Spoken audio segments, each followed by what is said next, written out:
Hello guys, it's been a while no. Medyo busy kasi. Topic ngayon is physics. An engineer drops a small stone from the top of a building to estimate its height. The stone takes 3 seconds to hit the ground. How high is the building?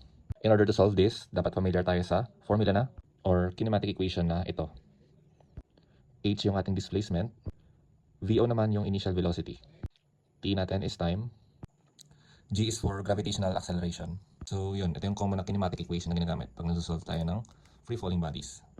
So sa question, hinahanap daw yung displacement kasi how high is the building. Since sinulog na lang naman yung stone, wala siyang initial velocity. So bali 0 yan. Ang time naman naka-state na 3 seconds.